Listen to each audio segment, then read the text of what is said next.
Morning, everybody. It's Hammer. Today is Wednesday, April 2nd, 2025. I, of course, am here with your daily mortgage rate update.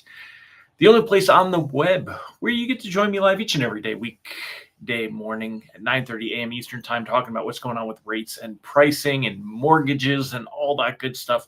There's a lot to talk about today, a lot to unpack. Today is Liberation Day. And yes, I use quotes because, I don't know, Trump is just that guy. He could just make a day. Just make up a day. So Ron Siegel will be on to tell us what other day it is. James Mahan pointed out today is Hump Day. So happy Hump Day to all of y'all. I'm so glad you're here. If you're here this morning, say good morning. If you're watching on the replay, do me a favor. Just put hashtag replay in the comments. Let me know that you were here. Also, act like you were here live and participate. Answer the questions. Put them in the chat. And because I do go back and look at those, and it helps the algorithms and all that stuff. So now, see, that's a day I could get behind, Siegel. Siegel said today is National Peanut Butter and Jelly Day. We got to get a question of the day out of that one. I got to get a question of the day. What is your brand of peanut butter, and creamy or crunchy? So that is the question of the day. Let me go ahead and copy it here, and we're going to post that up here today. Actually, we'll put his comment back up there. And let's see. All right. So the question of the day, let me change this one here. It is, there you go. Boom. All right. Let me save it. Show it. There it is. What is your favorite brand of peanut? Today's National Peanut Butter and Jelly Day. And I loves me some good old-fashioned Welch's Grape Concord sugar. I mean, jelly. What is your favorite brand of peanut butter? I'm a Jif guy. Jif Simple's okay, but I'm just good old classic Jif. And I'm a creamy guy. Like my creamy Jif peanut butter. However, I'm not discerning. I will eat crunchy. I'll eat Skippy. I'll eat that Peter Pan peanut butter. I do like fresh, real peanut butter, like true made from peanuts peanut butter as well. So if you're here this morning, say good morning, all of my friends, while y'all are telling me about your peanut butter. Good morning, Julie Lawrence. Good morning, Glenn Boussard. Good morning, James Mahan. Good morning, Allison Foy. Bill Stevens, great to see you, sir. Michael Love, good morning. Amy Blauser, Kyle Mazikas, Angela Walters, Cindy Williams, Megan Lindbergh, Deb Dickinson. Let me know. Mike Tebow, good morning. Brandy Brickler. And y'all put in your answers. We will circle around with your answers about peanut butter at the end of the call today, at the end of the show. However, let us know, what is your favorite peanut butter? Siegel says it's National Peanut Butter and Jelly Day. What is your favorite peanut butter? While you're also looking at that, remember you can go ahead and get a reminder that I'm going live by text each and every day, www.hmmr.io/reminder, or use this cool QR code over here. Remember, with cool QR codes, if you're on your phone, you can take a screenshot and then go back to your photos, and you can still use that cool QR code, which is a handy dandy feature. And I didn't know about that until recently. That's why I keep sharing it over and over and over. So today we got so much to talk about. Let's go ahead and let's get started. Let's dig into the good stuff here. Y'all keep telling me about your peanut butter preferences since today is National Peanut Butter and Jelly Day, and I'm going to tell you what's going on this morning. So quick recap of where we were at yesterday. You can take a look here. We switched from the 6.0 to the 5.5 coupon. It's just getting a little more trading action, a little more stable. Plus, where rates are falling too, it's good to follow. But they're going to move in the same direction. Don't get too caught up in that. Yesterday around 10 a.m., we did see improvement in mortgage-backed securities as pricing was coming out, and then it kind of held those levels through the day. We figured reprice risk would be quiet yesterday, and it was. There were no reprices that I'm really aware of. This morning, we've seen mortgage-backed securities improve off of overnight trading, kind of where things are at. So rate sheets today continuing to improve along with mortgage bonds. Take a look at the 10-year Treasury yield, 4.13. It was 4.12 a minute ago. Either way, these are great levels. Yesterday closed at 4.16. That is a bit of a big deal. The reason why is, and let me move this over so I should probably reload a program that allowed me to snap and allowed me to snap my screen to these sizes. But anyway, I've got this here.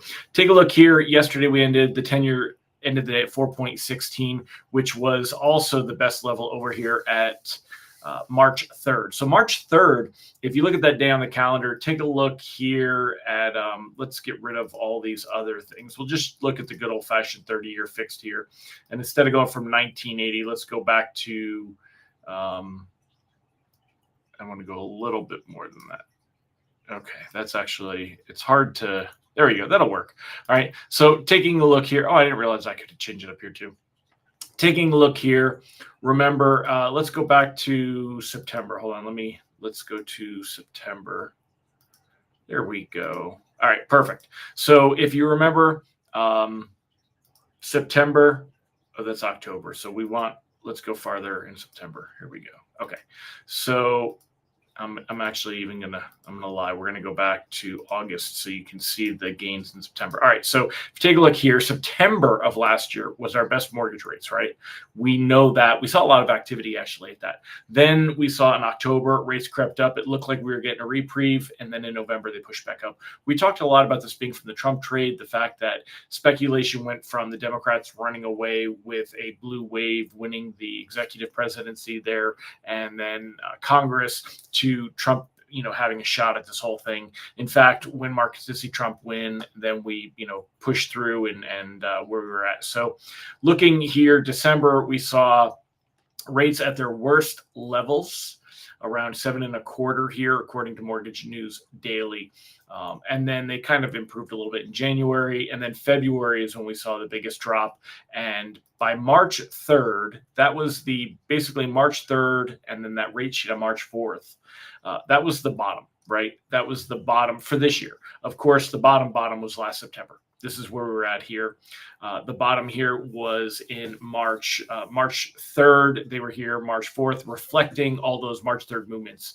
And then we saw things kind of creep up, creep down, creep up, creep down. And 6.70. And right now we're at 6.71, which that was as of yesterday. So today, this morning, mortgage-backed securities currently up 11 basis points. That's going to see that improvement. We're going to be matching that, right? So right now, we can safely say we're matching the best levels that we saw in March, but we've seen things stagnate. Rates have been kind of level. They did creep higher a few days ago.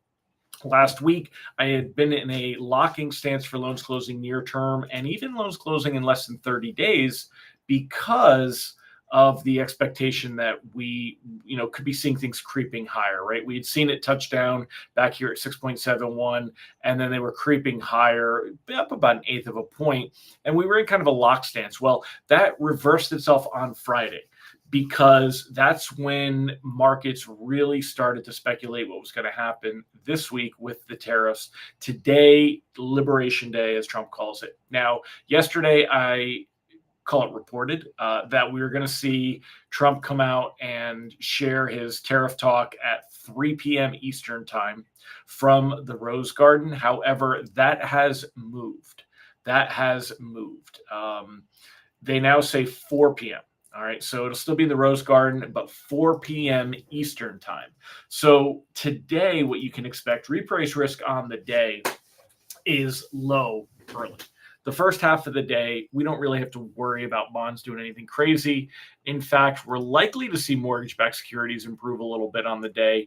10-year Treasury yields crept a little bit higher, but nothing that we have to worry about, right? However, late in the day, we're going to see markets react to all of this tariff information. Now, kind of here's the thing.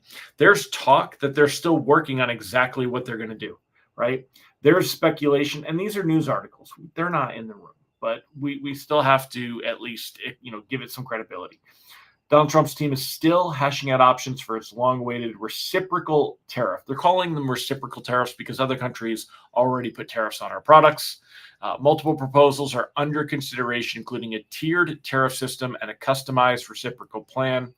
And then here's the magic: how to trade it.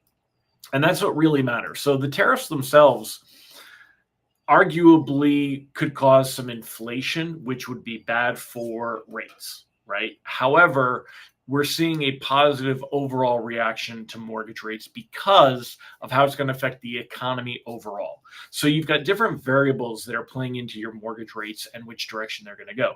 Inflation is bad for mortgage rates. However, if the economy does go into a recession, that's good for mortgage rates. So we're seeing a lot of push pull and kind of give and take. The expectation that prices would increase is expected. But remember something about inflation. Inflation is only for a window of time. Once prices go up, if they then level off, then inflation drops again. Even though the prices stay higher and it's not good for people spending money, that inflation's already accounted for and then it goes back. So that's why, arguably, if these tariffs go into place and the cost to buy products jumps, it's going to hurt the consumer. It's going to hurt the economy. But as far as inflation goes, it's going to show inflation. We get a month or two, and then it'll settle back down because prices won't keep going up and up and up and up. The tariffs aren't ratcheting tariffs. They're not going higher and higher and higher and higher. They're going to be implemented. We're going to see a reaction. We're going to see price shock, and then we're going to see it level off. And that's how you have to, that's how it would play out. So markets know that. So if we see a jump in inflation, yes, it does hurt what you're getting for a yield today. If $1 buys me my Waterloo sparkling water here for today, and tomorrow it costs me, $1.25. Well, that means my dollar, if I'm getting $1 every month and I get to buy myself one sparkling water, and next month it costs $1.25 and it stays at $1.25. Well, that created inflation, the price jumped, and then it levels off. So the money that I have, though, is still not able to buy what it did today. So you're going to see a reaction, but you're not going to see a continued reaction. Cheers. All right. So, and Mike Morano pointed it out. So I was definitely going to get there.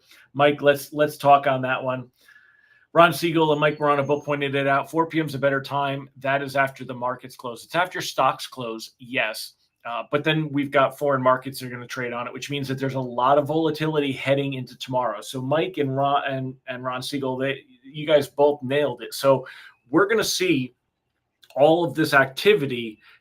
And the 10-year can still move after hours. You have after hours trading. So we're going to see after hours trading. And it means that there is a tremendous amount of risk as we flow into tomorrow of how we could wake up and see. Now, we could wake up and have the best rate sheets of the year.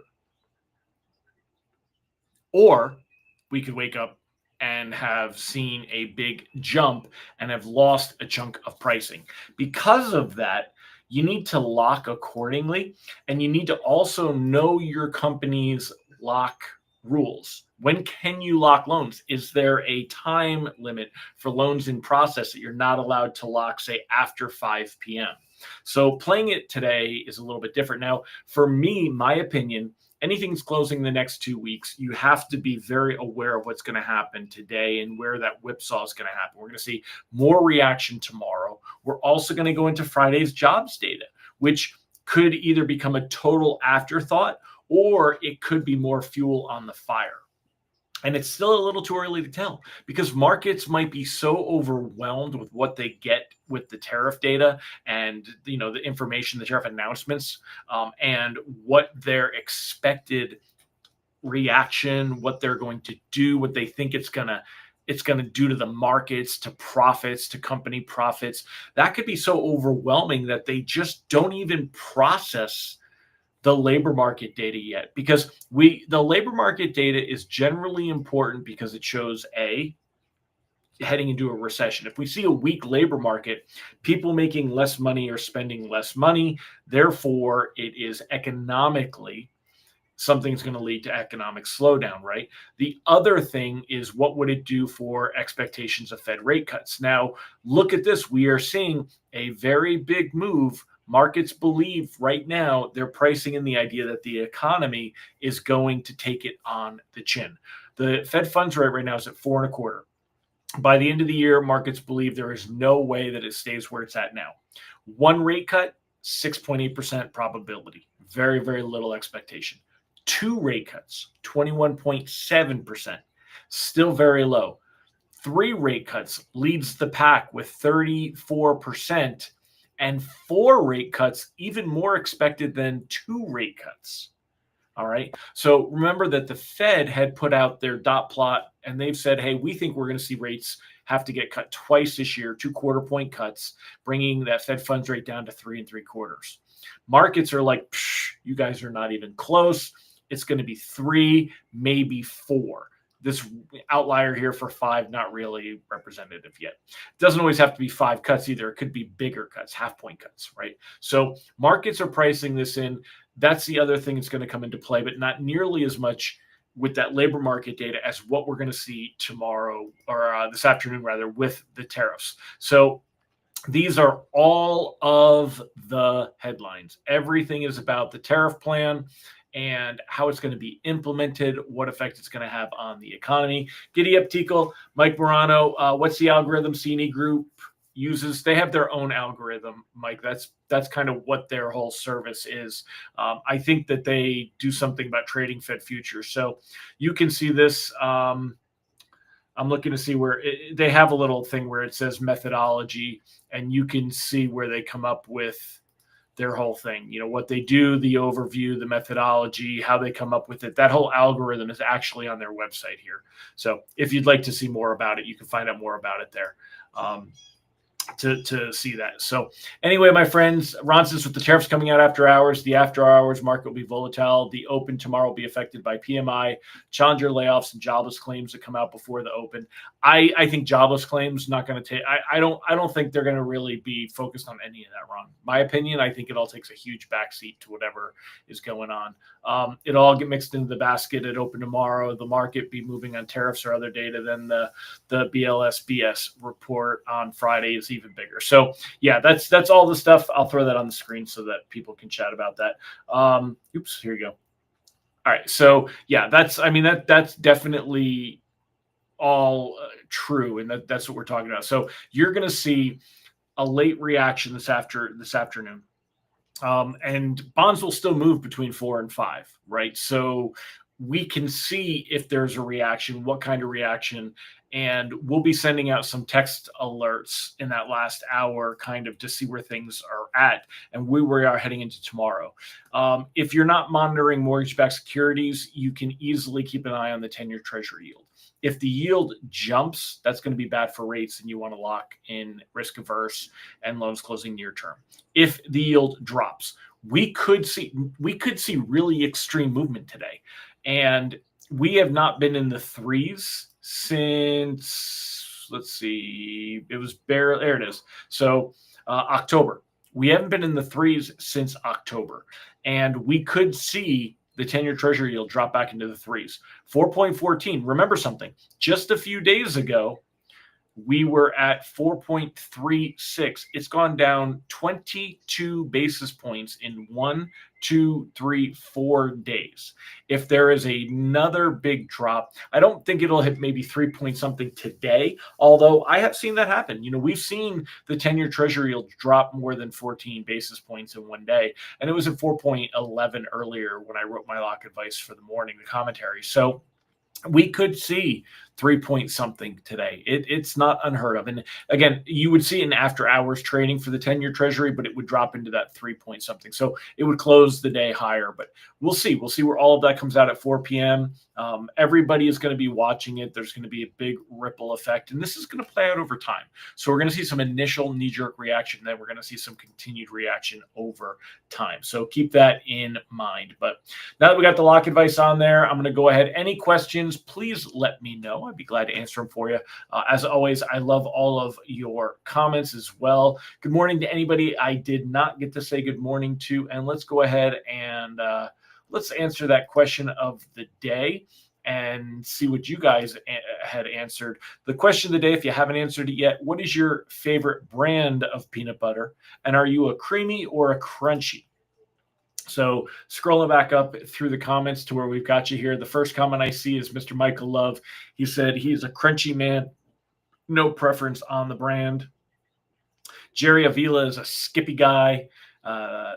Allison said anything more natural. Yeah, I like some of the just straight up natural. Mike Tebow, any crunchy with strawberry. Got that jelly. Again, I'm a Welch's Grape Concord guy. Give me that. Nathan Einkorn, chunky peanut butter is for psychos that want to destroy their bread. That's funny.